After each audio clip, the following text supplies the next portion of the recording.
गांव के बाहरी इलाके में एक पुरानी हवेली थी जिसे लोग चीखों वाली हवेली कहते थे। कोई भी रात को उसके पास जाने की हिम्मत नहीं करता था। वर्षों से इस हवेली के बारे में अनेक कहानियां प्रचलित थीं। कुछ कहते थे कि वहां आत्माएं भटकती हैं, तो कुछ का मानना था कि वहां किसी ने काला जादू किया था। हवेली खंडहर बन चुकी थी, उसकी दीवारों पर दरारें पड़ चुकी थीं और छत जगह जगह से टपकती थी।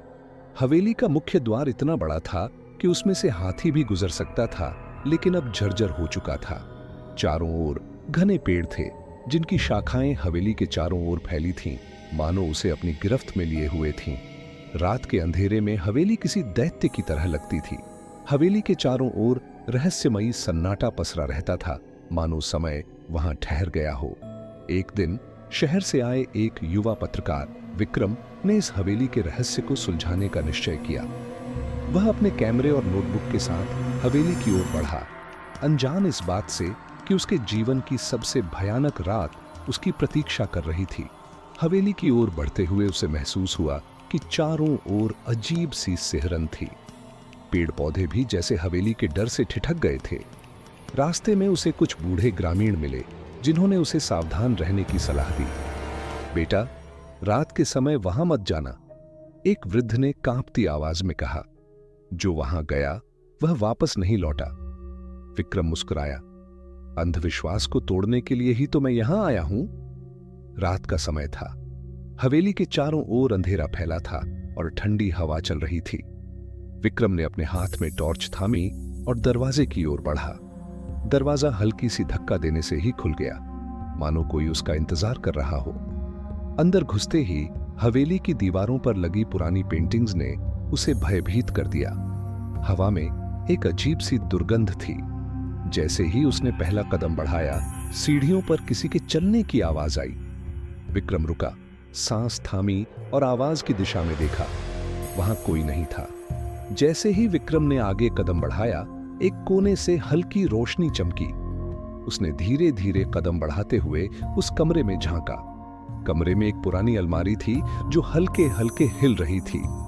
अचानक उसमें से एक चिर परिचित आवाज आई। हमें हमारी अधूरी कहानियां पूरी करने में मदद करो। विक्रम का दिल जोरों से धड़कने लगा। उसे समझ में नहीं आ रहा था कि वह क्या करे, लेकिन उसके अंदर का पत्रकार जाग उठा। उसने साहस जुटाकर पूछा, तुम कौन हो? उस रात हवेली की आत्माएं विक्रम से अपनी कहानियां साझा करने लगीं। हर आत्मा की एक अधूरी कहानी थी जिसे वह इस दुनिया में पूरा नहीं कर पाई थी। पहली आत्मा एक युवती की थी जिसे उसके प्रेमी ने धोखा दिया था। उसकी प्रेम कहानी अधूरी रह गई थी। दूसरी आत्मा एक व्यापारी की थी जिसकी रहस्यमयी हत्या हुई थी और हत्यारा आज तक नहीं पकड़ा गया था। तीसरी आत्मा एक राजा के सेवक की थी जिसने हवेली में कहीं खजाना छुपाया था, लेकिन मरने से पहले उसे किसी को पता नहीं पाया। चौथी आत्मा एक नौकरानी की थी जिसे हवेली के मालिकों ने बेवजह मार दिया था और उसे इंसाफ चाहिए था। हर आत्मा विक्रम से अपनी कहानी पूरी करने की गुहार कर रही थी। विक्रम ने खुद को संभाला और एक एक आत्मा की कहानी को समझने लगा। हवेली के हर कोने में बीते समय की गूंज सुनाई दे रही थी। जैसे ही विक्रम ने एक आत्मा की कहानी को पूरा करने की कोशिश की, उसे एहसास हुआ कि यह काम आसान नहीं था। आत्माओं की व्यथा ने उसे झकझोर कर रख दिया था, लेकिन वह पीछे हटने वालों में से नहीं था। उसने कागज पर आत्माओं की कहानियां लिखनी शुरू की। हर आत्मा की कहानी अजीब और डरावनी थी। हवेली के पिछले मालिकों की क्रूरता की कहानियां, गुप्त खजाने की अफवाहें, प्रेम और विश्वासघात की घटनाएं, हर चीज किसी न किसी कहानी से जुड़ी थी। विक्रम को धीरे धीरे महसूस हुआ कि हवेली की आत्माएं तब तक मुक्त नहीं हो सकती जब तक उनकी कहानियां दुनिया के सामने नहीं आ जाती। अचानक हवेली की दीवारों से एक अजीब सी फुसफुसाहट गूंजने लगी। हवेली की खिड़कियां अपने आप खुलने लगी और एक जोरदार हवा चलने लगी। विक्रम के हाथ से कागज उड़कर हवेली के केंद्र में बने एक बड़े कमरे में गिर गए। जब वह उन्हें उठाने गया तो उसने देखा कि फर्श पर कुछ अजीब निशान बने हुए थे। वह निशान किसी प्राचीन भाषा में लिखे हुए प्रतीत हो रहे थे। विक्रम ने जल्दी से अपने कैमरे से उनकी तस्वीरें खींच लीं। तभी अचानक हवेली का मुख्य दरवाजा जोर से बंद हो गया। चारों ओर घना अंधकार छा गया और विक्रम को ऐसा लगा जैसे किसी ने उसके कंधे पर हाथ रखा हो। वह कांप गया और जैसे ही उसने मुड़कर देखा, वहां एक धुंधली आकृति खड़ी थी।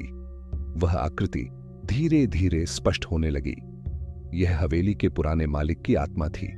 उसने गहरी भयानक आवाज में कहा, अगर तुम इन कहानियों को पूरा नहीं करोगे तो तुम्हारा हश्र भी उन लोगों जैसा होगा जो यहां आए और लौट कर नहीं गए।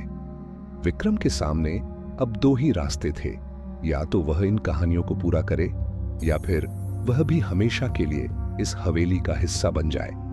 उसके मन में डर और साहस की एक अजीब जंग चल रही थी। अचानक हवेली में जोर की गूंज उठी, मानो आत्माएं अपनी व्यथा विक्रम को सुनाने के लिए बेताब हो रही थीं। हवेली की दीवारों पर अजीब आकृतियां उभरने लगीं और हर आत्मा की आंखों में एक उम्मीद झलक रही थी। विक्रम ने अपनी हिम्मत बांध ली और उन आत्माओं की कहानियां पूरी करने के लिए दृढ़ संकल्प लिया। क्या विक्रम इन कहानियों को पूरा करके आत्माओं को मुक्त कर पाएगा? क्या हवेली के रहस्यमयी अतीत की सारी परतें खुल पाएंगी, या फिर विक्रम खुद भी इस हवेली का एक और रहस्य बनकर रह जाएगा? हवेली के अंधेरे में कितनी और भयावह सच्चाइयां छुपी हैं, यह जानने के लिए उसे अपने सबसे कठिन और डरावने सफर पर निकलना होगा।